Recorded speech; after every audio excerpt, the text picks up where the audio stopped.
Hi, I'm Amy. I'm Laura. And we are Two Paper Girls.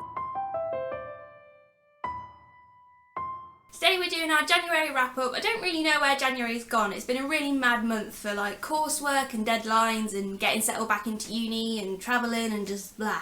So we're doing our wrap-up a little bit early because we're really busy over the next few days. So if you see on our Goodreads that we're reading more than we're saying in this video, that's why. I managed to read quite a lot this month, so let's just get going.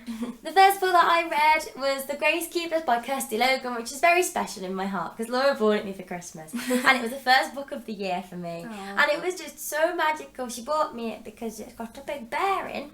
And this is North, she owns a bear. She's part of a travelling circus on the sea because this land is a world where it's just water. And it's just it's a really weird book. It's quite, not creepy, but some strange things go down in this book, but it's so magical. It's written really well. People have said that the style is quite Margaret Atwood. I would disagree because I hate Margaret Atwood, and this book was really good. I think I gave it 3.5 stars out of 5 because I did have some problems with it. It felt like it needed to be longer because I was like, how did that happen? But there were so many little surprises throughout, and it was so good. I didn't have such a great January reading month, but the first thing I did read was The Copper Gauntlet by Holly Black and Cassandra Clare. I read this while I was doing coursework, so it took me about half of January to get through this, even though it's really short because I wasn't really paying much attention to it. But I did enjoy it. I'm very mixed with this Magisterium series. I really don't know how I feel because I spent the whole book thinking, this is a bit mediocre, probably won't read the next one. And then the ending's always really good and managed to surprise me, and I always guess like plot things, so when a book surprises me it makes me like it a lot more. So I think I gave this 3 stars. I probably will carry on with it just because they're really quick to read and they're always just surprisingly good at the end, but then like a bit mediocre all the way through. My main problem is just the lack of world building. Like, this book is so short, it's like 250 pages, and when you've got a whole kind of magical school and world, you want to hear a lot about like the lessons and a bit more setting description, whereas like half of this book was like a couple of days, which was the ending, and the other half was like their whole year at school, and it just went by a bit too quickly. But hopefully they'll get longer and more detailed as they go along. Hopefully, like Harry Potter, they'll kind of mature with as the books go along and won't just stay really kiddie. But we'll see, it's still good.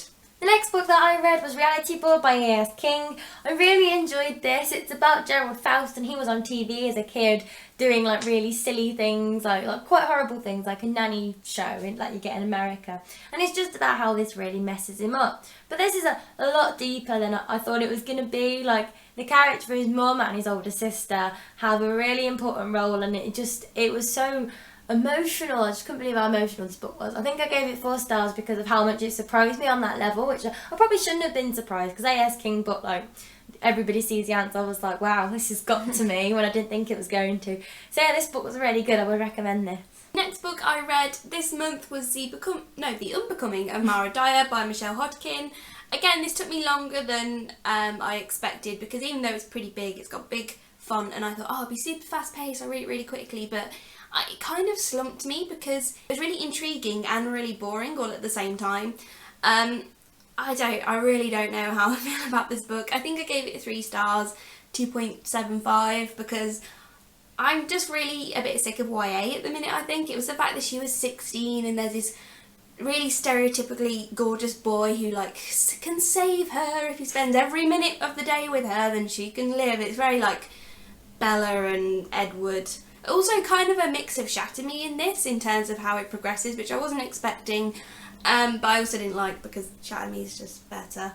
And yeah, this is a trilogy, and I read the summary for the next book, and it does actually sound quite good. So if I see this book really cheap, I'll probably carry on with the trilogy, but for now, not really feeling it. I don't think I'd recommend it. Well, I would recommend it to like 16-year-olds, but if you're 19, 20, I think it's just too stereotypically cheesy all the way through. The next thing I read was The Marbury Lens by Andrew Smith because I am like one of Andrew Smith's biggest fans. This is one of his earliest books, and I've heard bad reviews, and I went into it, and the first bit was amazing because it's about this guy called Jack. And it's about how he gets kidnapped right at the start, and the first 100 pages are so exciting, and then you get this weird Marbury thing, and there's nothing wrong with that. I mean, I like alternative worlds, and I like the gory, and I like the craziness, just that it didn't have a point to it.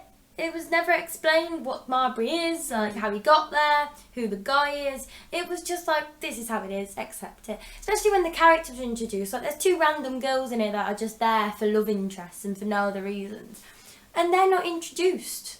It just said something like, oh yeah, and then Helen walked over, and then I kissed Helen. And it was just really weird, and I wasn't expecting it. And I was a bit disappointed, so it only gets 3 stars. The second to last book I read this month, if you can really call it a book, 'cause it's so tiny, is Very Good Lives by J.K. Rowling. I wanted this for ages, but I've been put off buying it because it's really small, but it's hardback, so it's always like £10 or £11.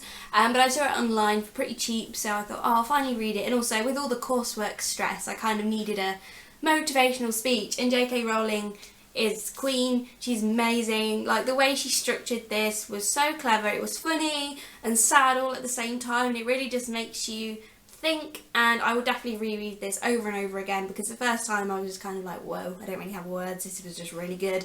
Whereas I think anytime I kind of need some inspiration, probably when I graduate, I'll read this, because it was a graduation speech. And yeah, it was really, really good. 5 stars. I'd recommend it for anyone kind of uni age, or just anyone who likes J.K. Rowling, because it's really good. The next thing I read was The Fifth Wave by Rick Yancey, because I got really excited about the film coming out, and I was like, oh, I'm on the hype still. I think I'm still in 2015 project mode of book to movie adaptations. And I really enjoyed this. I mean, it dipped in the middle, because the first 200 pages, because it's quite a chunky book, was all about how Cassiopeia, is handling living in this world on her own with the aliens. It's about an alien invasion, and it's really cool to learn about all the waves that have come before, like the 4 waves that have happened. And then she meets a guy, and then it's just the next 200 pages are just about her living with this guy, and is he real, is he not? It's just, I was just like, it was going so well. But I really did enjoy it. The ending was really tense, and I really enjoyed it. I'm disappointed about Infinite Sea, the sequel, because I know that it's it's half the size of this. I'm like, how can a sequel be half the size of the first book? That doesn't bode well. But this book, on its own, got 4 stars. I enjoyed it. The last thing I read this month, well, half read, is Paradise Lost by John Milton. This is the first book I had to read for university. We only had to read half the books, but I also read the introduction. So I'm counting it as read, because that's still like over 200 pages, and I dedicated a lot of hours to reading this. It took a lot of time because it was really, really heavy going. The writing style, well, obviously it's like early modern literature, so it was written in the 1600s, and it's about a very detailed topic, all religion and stuff, which I am familiar with a lot of the stories, but still I'm not religious myself, so it was kind of hard to get to grips with some of the characters and the references, so I always have to look up the little notes at the bottom. I think I gave this 2.5 stars on Goodreads, because that's kind of an unfair rating though, because for a reading experience I'd give it 2.5, because it's very hard going, but I think once I kind of spend more time understanding it and analysing it, I would really enjoy it. It's one of those books where you get more out of it kind of the deeper you go into it, and when you just read it, I just kind of read it for what it is. I don't think about every line because it would take forever. So yeah, this is I'm not saying it's a bad book. I think it's very worth studying and stuff, but for reading it's 2 stars. It was okay. I also gave this book 2 stars because it was hideous, and I haven't really got anything more to say. The next thing that I read was Howard's End by E.M. Forster. This was written in 1910. It was from Modern and Contemporary module. I really enjoyed it actually. I was very surprised. It's about a bunch of different families, well, 3, and one of them's poor and the other one's rich and the other one's kind of in between. And it's just about them and their interactions, but it was more modern than I thought it was going to be. It looks all old and you think it's going to be written all boring, it's going to be all Victorian, but no, it's not. Things happen in this. People die, people get married, people get accidentally impregnated. It's cool and it's fun, and I might write in it. I made a lot of lists of notes. It got 3.5 stars though, because it's still not as good as Realityboard or Gracekeepers, because they were just fun to read, and this was a bit, Margaret, but it was a good book. And the last thing that I managed to read in January was The Walking Dead Compendium 3 by Robert Kirkman and all his little pals.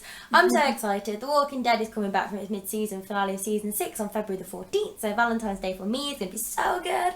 This graphic novel just blew my mind. Some of the smaller ones, because it's a big compendium, some of the volumes themselves were actually a little bit strange, because a massive group got introduced and I don't know how I felt about them. But, it was Oh, it was dramatic. There was so much happened in this from start to finish. I don't even know how to comprehend how they went from the start to finish in this book. But I would recommend these graphic novels because they're in black and white, which looks strange. It looks like you're not going to like it, but it's so good.